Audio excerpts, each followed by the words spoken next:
Y'all, welcome to another episode of the Mac Mizzle Radio Show. With your host, Mac Mizzle. Your man Ronnie Depp to the left, right over here. Right hand man. Ace Moon. You know what time it is, Ronnie Depp. And we out here. You know what I'm saying? Giving you that raw, uncut, unapologetic, unmitigated, unadulterated, true game. We're about to step into uninhabited spaces, you know, places people don't go, places people don't roam, you know. For sure. You know? Oh, we take it there, baby. And then some. You know? Y'all seen the title, right? The title is Professional Shit Talkers. Oh, man. Shit. Throughout our history, there's been a long line of shit talkers that have created turmoil. Correct. You know what I'm saying? A lot of shaped the history into what we see today. Something towards the destruction of our youth. Speaking of that, right? See, that's why I always say when something goes on in the media, something plays out in politics. And there's always key shit talkers. Yeah, I always say give it a think about. I always say give it a minute, you know, before you understand what really went down and what really happened. There's a movie coming out right now called Vice. Vice. Right? About the life of Dick Cheney, who was vice president when George Bush was in there. And let me tell you something. Big Dick Cheney, that's what they used to call him, dog. You see that movie? That is gonna show you some stuff that you know, that if he called the shots. Bullshit, yeah. Let's just put it that way, baby. George Bush didn't call no shots. It was Dick Cheney. Yeah, he used to move around like a monster. Trust me. He had pull, you know? Oh, yeah. There's a book that I read. He had pull like an ox. About that, you know? You know what I'm I saying? think it was Dick Cheney's This ain't no joke, man. This is a real thing, you know? Autobiography, you know? If you pick that up, you know, you can see that this shit is real in the field, dog. That's why, don't always believe what you see, man, or hear. Gotta pay attention and use your common sense, man. Be discerning with what you're learning. You know? I've said this before and I'll say it again. When you read something, make sure you research the person who wrote it.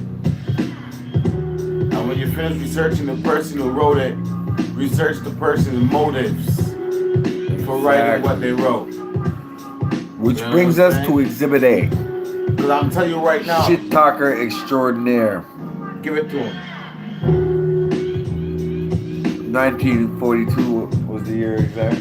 1941? 41. When Pearl Harbor was attacked. That's December 7th, 1941. FDR was president. Correct. What did he do? He put out a speech.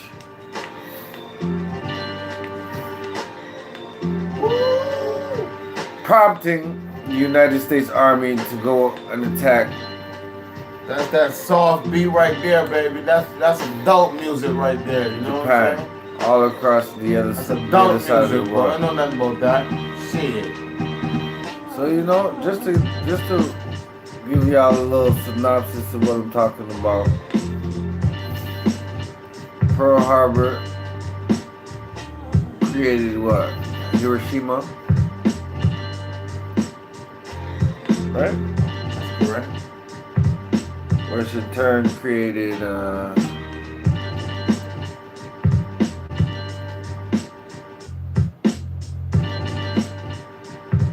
started World War II, right?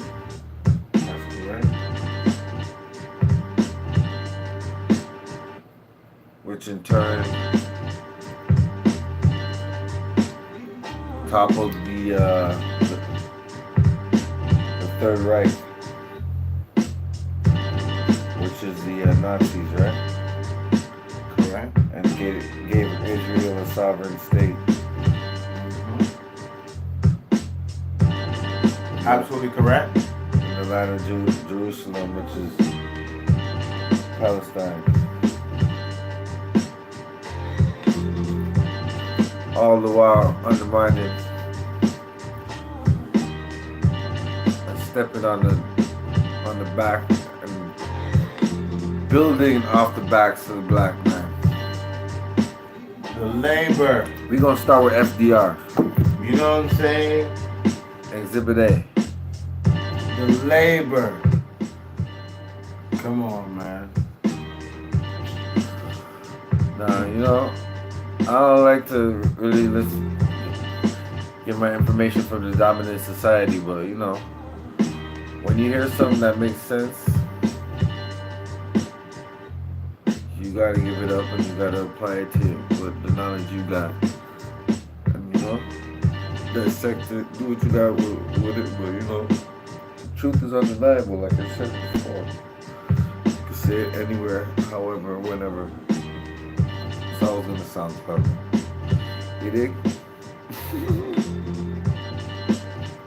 As late as a few days before Pearl Harbor, 80 or 85% of Americans did not want to get into World War II with either Germany or anybody else. So what caused us to get there? You got that number?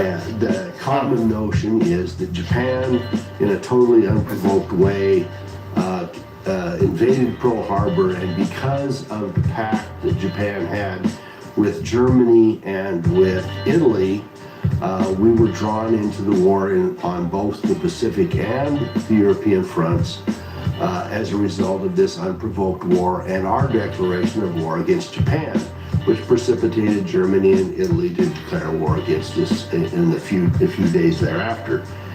Well, nothing could be further from the truth, and there are a whole myriad of reasons for it. And give me your myriad of reasons. Makes very, very clear from hundreds of FOIA requests, from dogged determination in going to the archives, from cross-relating things, from looking at what was transferred and transmitted by the various intelligence networks throughout naval and army leadership and in and out of FDR's office. And so the big deal about this that you need to pay attention to, I think, as a starter for this, is that in the middle of 1940, FDR knew that we already had an embargo, a partial embargo on Japan.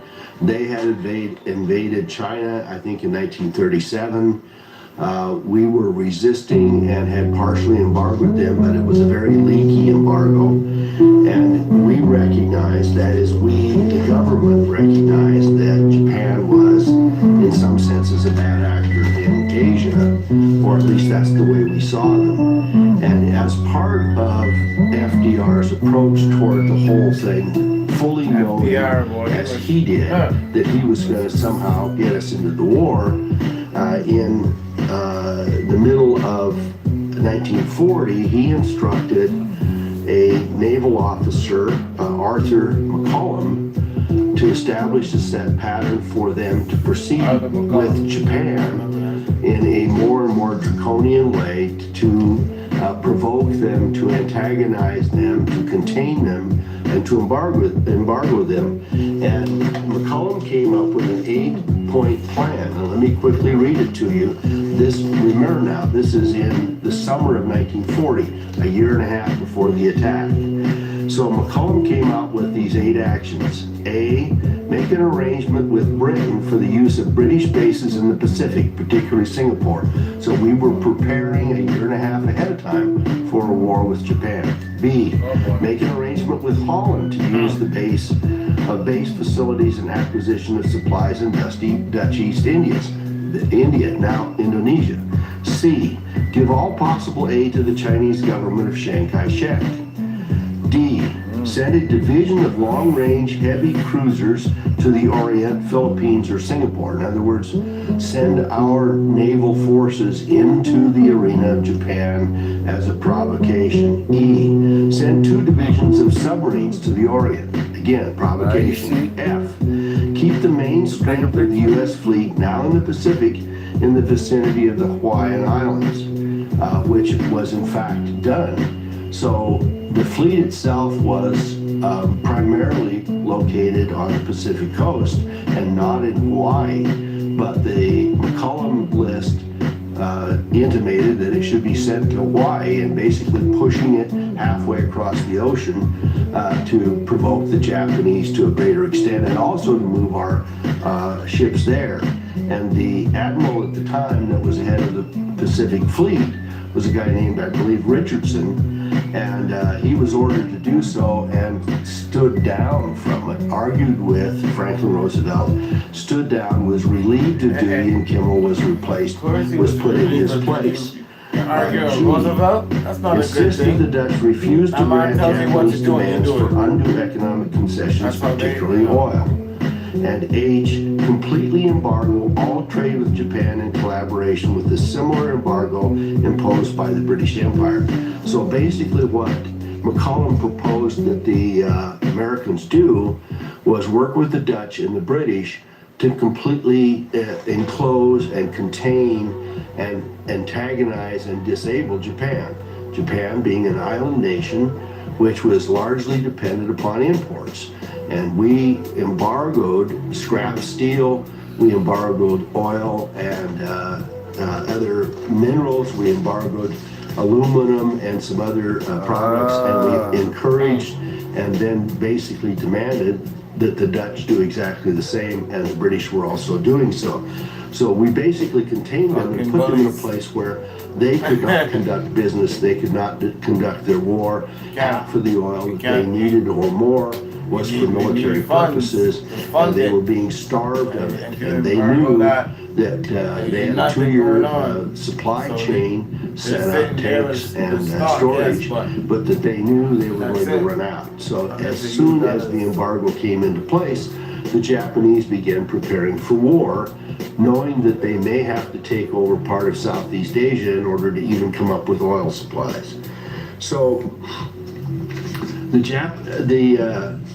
the whole idea about this, and the other big piece of it, is that we had, there were a couple pieces. One is that the Japanese were totally unnoticed preparing for war with us, that they caught us completely flat-footed, and that's a total fabrication, and for a number of reasons.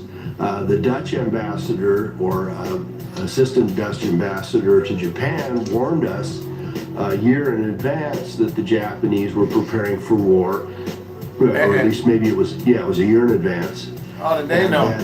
And relayed that to our embassy in Japan, which was immediately forwarded to Roosevelt.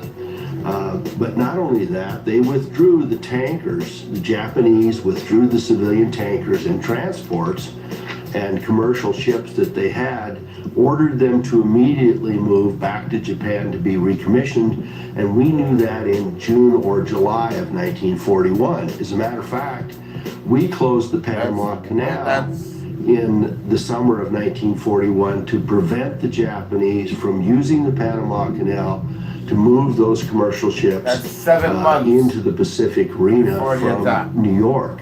And so the Japanese immediately ordered them moved, and FDR outwitted them in some fashion by making them go clear around South America to get back to Japan.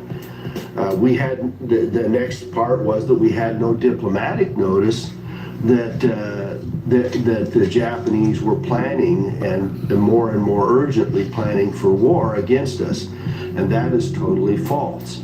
We had, and despite an awful lot of the common belief by everybody that we had just kind of sort of gotten a little bit of information about the Japanese encryption and Japanese encrypted messages.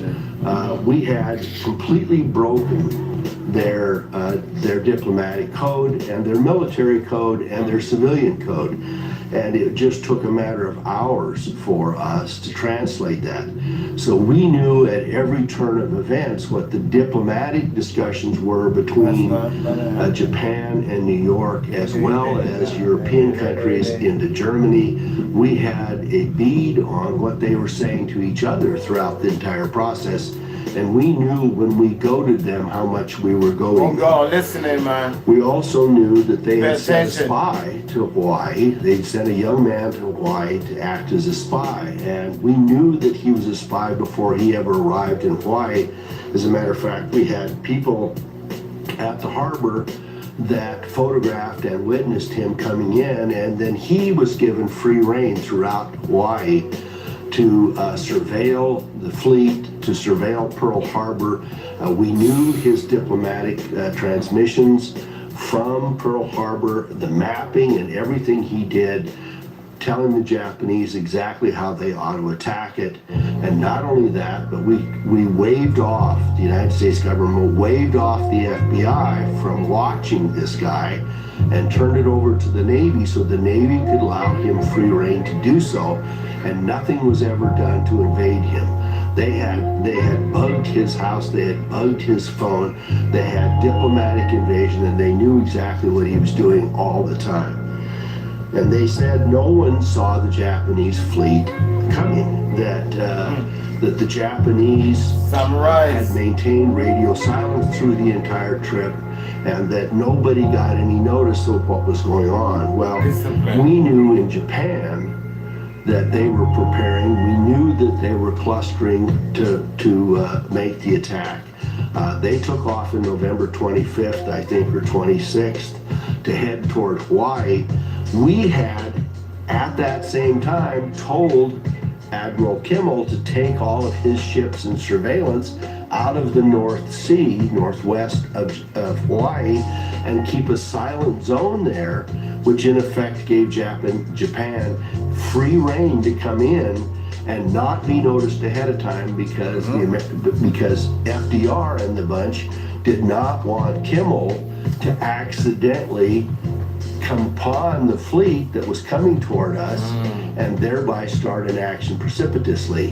The orders were specifically not to engage Japan and to have them attack us, not the reverse. And Kimmel was ordered to withdraw all of his ships from the Northwest Sea and some of the air surveillance as well. And not only that, this is, I find amazing, they left the old World War I battleships, which none of us are told were World War I battleships. They left those in the harbor, in Pearl Harbor, but they sent out the newer aircraft carriers to Midway a week or so ahead, or 10 days ahead of the invasion, and got all of the many of the modern ships out of Pearl Harbor, including 2 aircraft carriers. So tell me who knew and who didn't. But Kimmel was ordered, they overrode Kimmel and had these airplanes loaded up on aircraft carriers to send to Midway. So not only that, we saw the fleet split, and we saw the southern fleets of Japan head toward the Philippines, and we knew that the other fleets, the 5 different fleets that were involved, heading north and then east toward Hawaii, including a huge submarine fleet and 6 aircraft carriers, along with battleships, cruisers, destroyers, and everything else. And contrary to popular belief, there was no radio silence. There were numerous occasions where various ships there maintained contact with each other, including the battleship commander and the submarine commander, both, and some of the tanker folks, that from November 25th to December 4th, engaged in occasional discussions back and forth and with Japan. And you say, well, gee, we probably didn't hear that. Well, the answer is that's absolutely not the case. We had bases at the time in the Philippines, in Alaska, Yep. on the Canadian west coast, in Seattle, along the California coast, and in Panama at the very least, and a couple islands.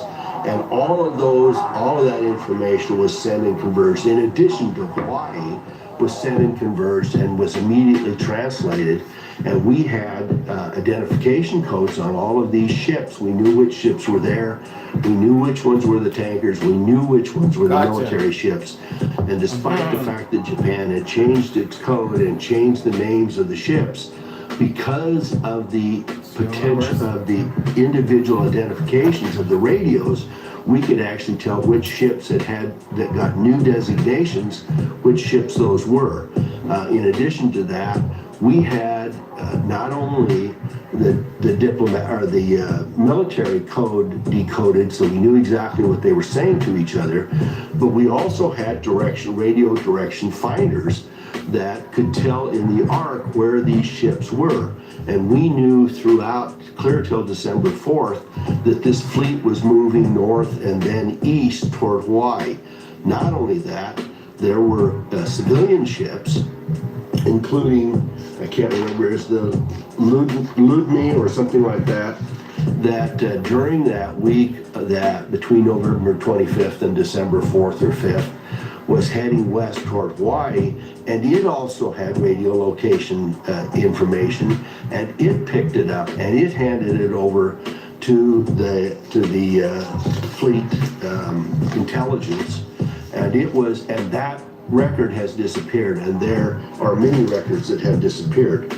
So through this all, this commander, Arthur McCollum, who was the intelligence commander, was directing all of this secret information, this diplomatic information, this military information through himself to FDR. So FDR, within a matter of hours, received the information of every one of these notifications. And not only that, General Marshall, who was in DC, MacArthur, who was in the Philippines, and his naval admiral, all had this information. So who didn't have the information? Who didn't get the information, even though much of it was decoded in Hawaii? Well, Admiral Kimmel and General Short did not get the information. They did not get the urgency of the attack coming. They were in fact told that if there was an attack, it would be in Philippines or Singapore or Guam or somewhere else along the Pacific Rim, west side of the Pacific Rim, and not in Hawaii. There was a lot of deflection in it, and not only that, FDR had put Rear Admiral Anderson in as the battleship commander in the Pacific Fleet, who knew of the McCollum 8-point plan and who probably intercepted any of the reports that might have gotten from others or from intelligence to Kimmel or Short, thereby shorting him out. And they also put a partial gag on the translation unit that was within a couple miles of Pearl Harbor, so that information went directly from the intelligence gathering and decrypting folks in Hawaii to Washington, D.C., but not back to Kimmel and Short. And the decoding equipment that was supposed to go to Admiral Kimmel and was supposed to be available to him was sent on as Mr. Stinnett has indicated, on the slowest boat they could find, and it was not received, I think, until the 9th of December in Hawaii. So they basically handcuffed Kimmel and Short. So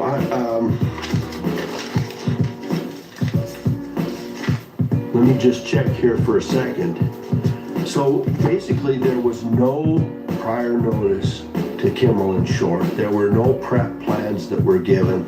As late as 2 days or a day and a half before the attack, we knew that the intelligence officer, Japanese intelligence guy, gave a clear signal to Japan. That's correct. That all signs were clear. The ships were not being moved. There was no added anti-aircraft. There were no balloons up or anything else, and there was no reconnaissance.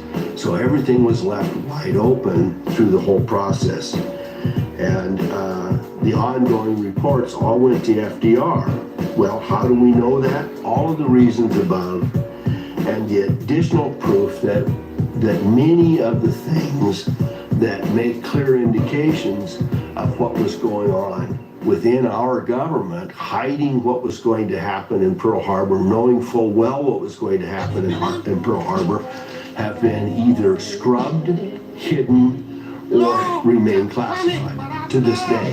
So if you're hiding things that you know about 70 odd years after they occur, and you have hidden them from the congressional investigations in the 40s and again in 1995, you have removed those or hidden them from the releases that were done by Jimmy Carter in the, in the late 70s.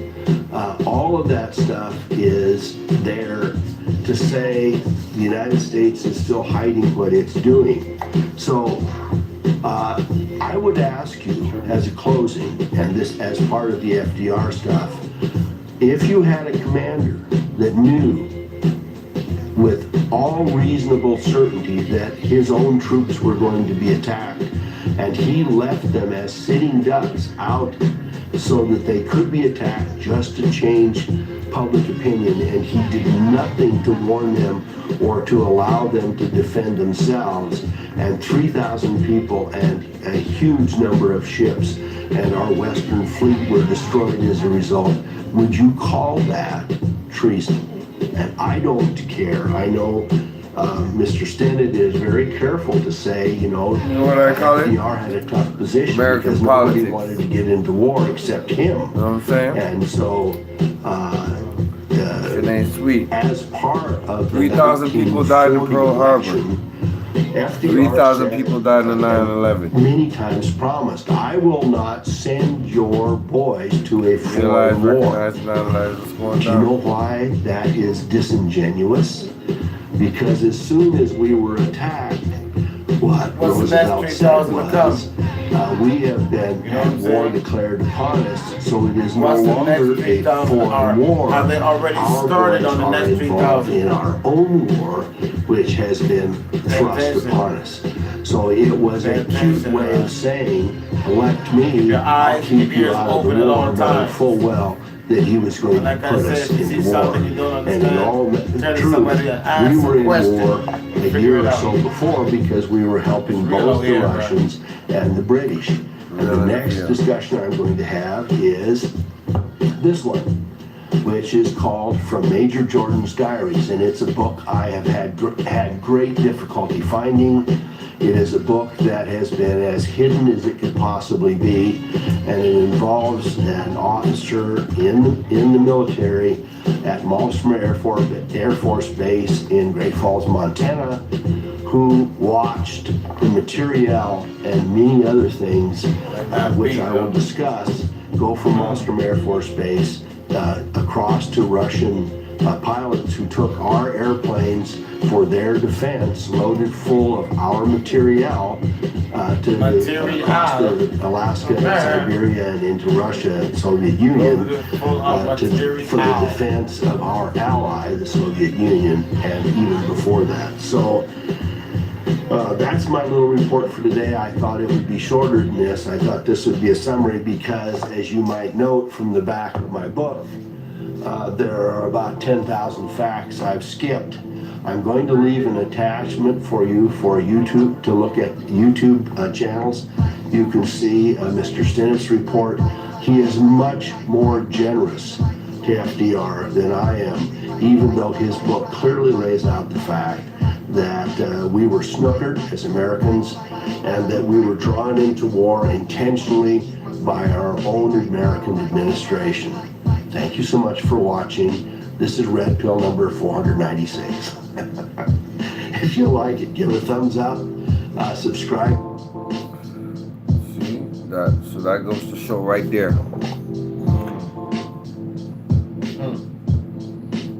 Franklin D. Roosevelt was a piece of shit. 100%. He let a fleet of his troops die just to cover, just just to push forward some agenda, you know what I'm saying? But they, we already know they do that, right? The fact of the matter is, there's a timeline, there's a fucking That's what they would call trail. collateral damage. You know? Collateral, it's just And his speech was, human beings. his Pearl Harbor speech was pumping up the whole fucking America, right? They didn't feel like, yo, they're doing something real patriotic, you know? That's some crazy shit, dog. You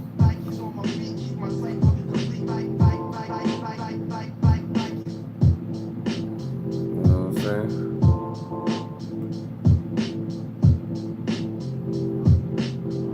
One day we're gonna realize, though.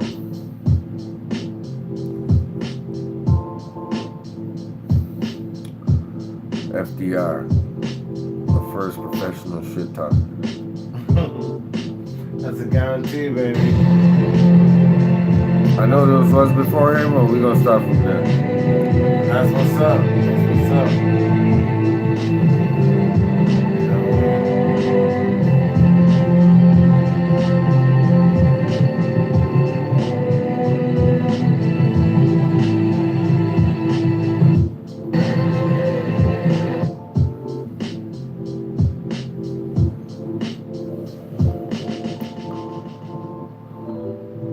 The hell is that in the envelope?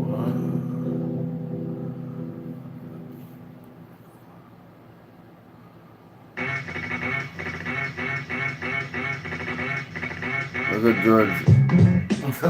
He's such an idiot. Everyone else has their hand on here. They stand up his hand out. That man is, I don't know, man. He's like a big man. He's a grown man, but he's like a child, you know. He doesn't know. He just doesn't know. Hey, man, it is what it is with George. Georgie. Hey, Georgie. I'm gonna give you a little oil business, okay? Shut up and become president one day.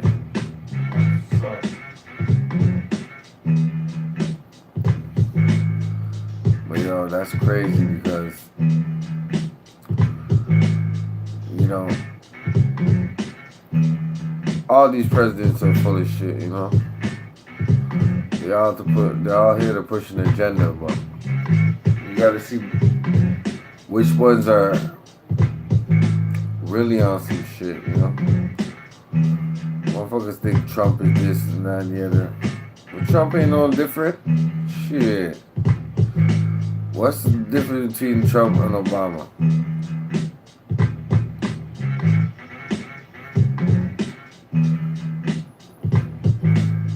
They're both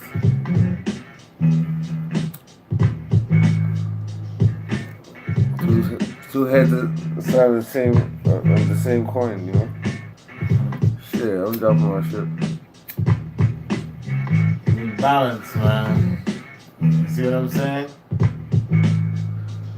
Real talk, though. Gotta have balance, man. Two heads on two sides, on both sides, ain't gonna work. What's the cost of being a fake motherfucker? You ain't gonna talk shit.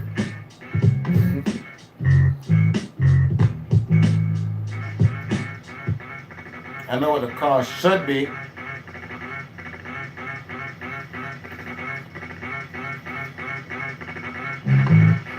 You dig? It's like we're losing our values and morals and principles out here, bro. That's correct. We're living at a different time, you know? That's correct. Well, you see the dynamics are very, very skewed, you know? So it's hard to get to where you really need to go, you know, unless you know where you need to be. Can you dig it? Yep.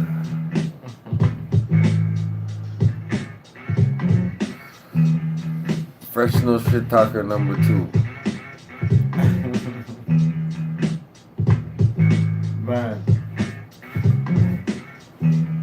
call a professional shit talker. You know what I'm saying? Because if you're a professional shit talker, then your name's gonna get called eventually. Maybe not today, maybe not tomorrow, but your name gonna get called out eventually. You know what I'm saying? So watch yourself. Shake it fast. And remember, we're dealing with, you know what I'm saying, history, we're dealing with the present, we're dealing with the future. So you can get you in one of them categories. Shit talkers, you know? Real shit talkers. Oh man. I think I'm gonna go with none other than our president, Donald J. Trump. Holy shit. This ain't just a shit talker. This is what you call a holy shit talker. Oh man.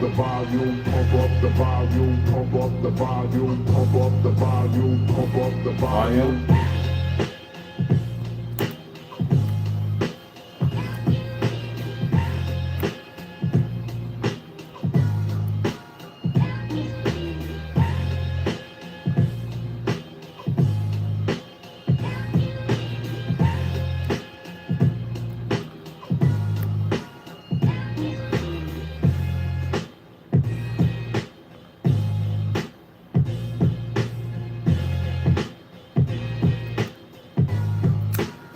So, you know, as the presidency goes along, when you're hearing the bullshit, you're hearing all this bullshit. While Donald Trump is this, Donald Trump is that. Yeah, he's the president and all, but He's a man first and foremost, and he's full of shit. You know what I'm saying? Take away the presidency, and he's full of shit. So what is he? He's full of shit. And a real shit talker. You know what I mean? straight up and down. This guy denied up and down, that there's no collusion with Russia. And everyone who tried to speak up against it got fired, basically. You know what I'm saying? It's like, go home. Because he thinks he's still on his little, The Apprentice. He thinks he's on The Apprentice. You know, it's a game. He's like a child, you know? It's like a huge Monopoly game. And he thinks he rolls dice, you know? And people go around and he's got problems. Yeah, that had been widely criticized, not only factually incorrect, but racist. You know, decided early on not to run the ad. The president was asked about it today. Here's what he said. Hear what this guy says.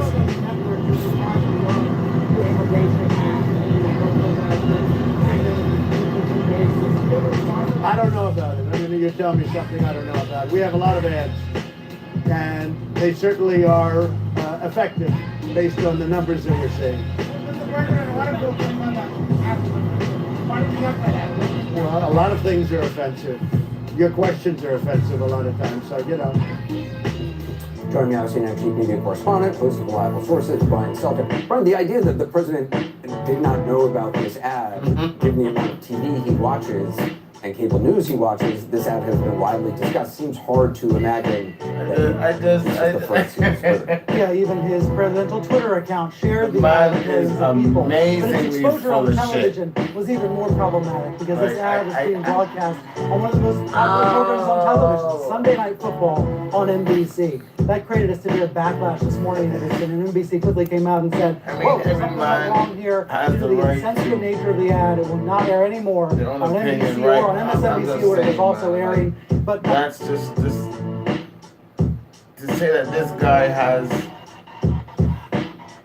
I don't know, man. I just don't. All I can see is a gentleman up there who's, you know, pompous. Yep. I'm full of shit. Full of himself. Plain and simple. A little crybaby. Arrogant. A whiner. Arrogant is correct. Oh my God. Truculent. You know? It's kind of, oh man. Immature. Very immature. Remember this dude? Oftentimes outrageously funny. Of course I hate So these stupid. people. And let's all hate these people because maybe hate is what we need if we're going to get something done.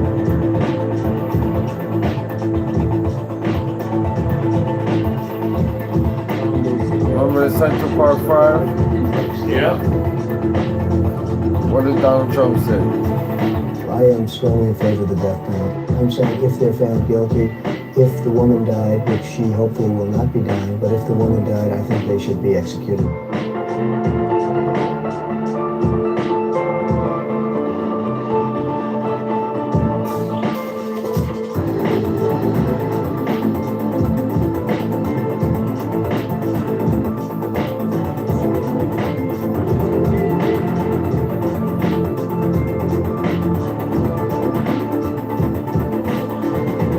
Wow. He received $41 million because of that. Still in Central Park Five are guilty. Can you imagine that? Can you imagine that the Central Park Five were acquitted years after? In case you don't know the story, these 5 guys were accused of raping this lady, and Donald Trump went on the news and said, "Listen, man, if this lady dies, you know, and such and so forth, these guys should die too, which means they should be executed." Okay, they go to jail, you know, they're found guilty. She doesn't die, but they go to jail, and years later, DNA tests prove unequivocally it's not them. It was one particular man who was a notorious rapist at that particular time, which, by the way, they never even bothered to, you know, to check a person who was a notorious rapist in that particular area at the time. But that's another story for another time, right? The fact of the matter is,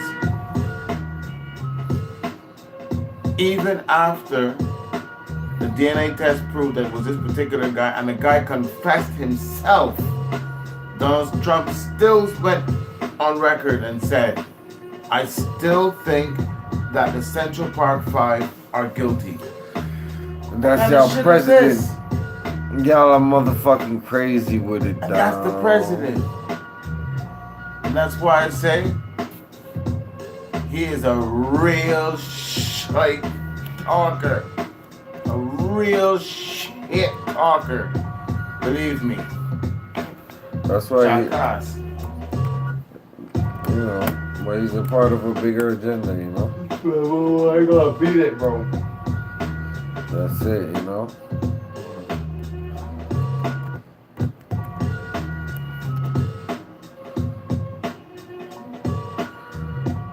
So at the end of the day,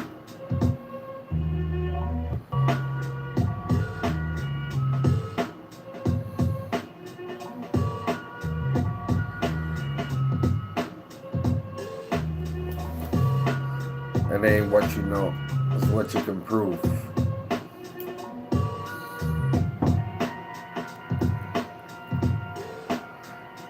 If you say, hey, this A new motherfucker's report from racist. Politico claims White House staffers are, quote, Motherfucker terrified be like, of what could I be ain't on racist. Omarosa's next tape.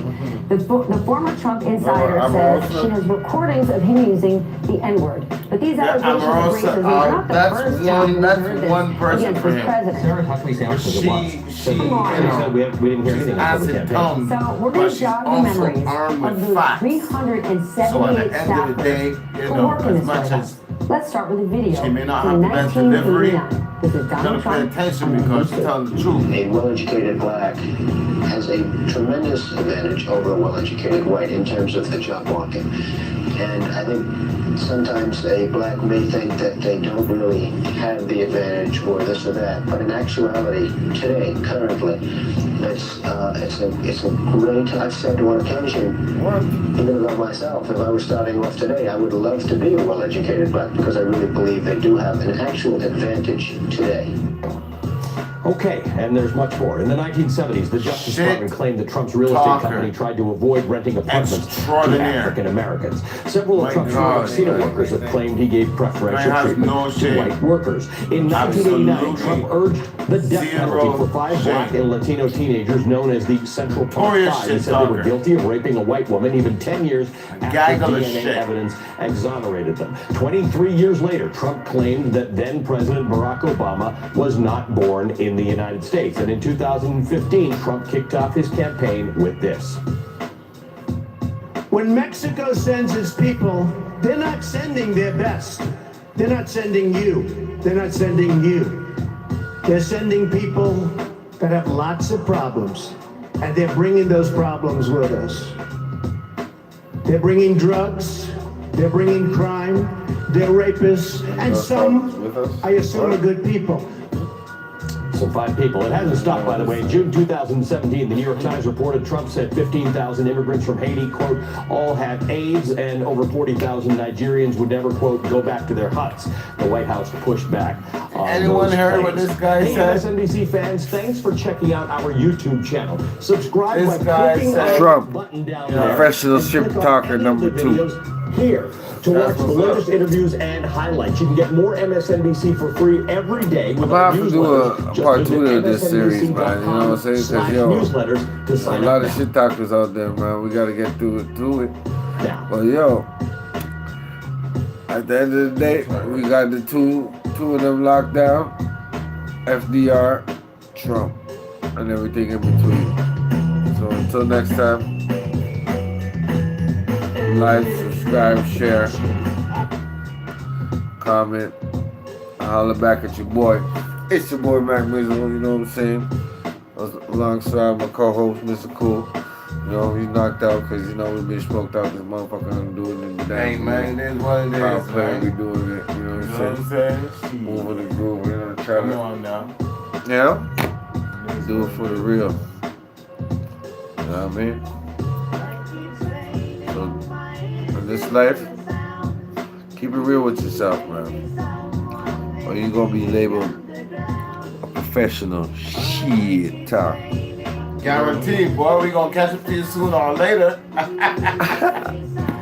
know what time it is.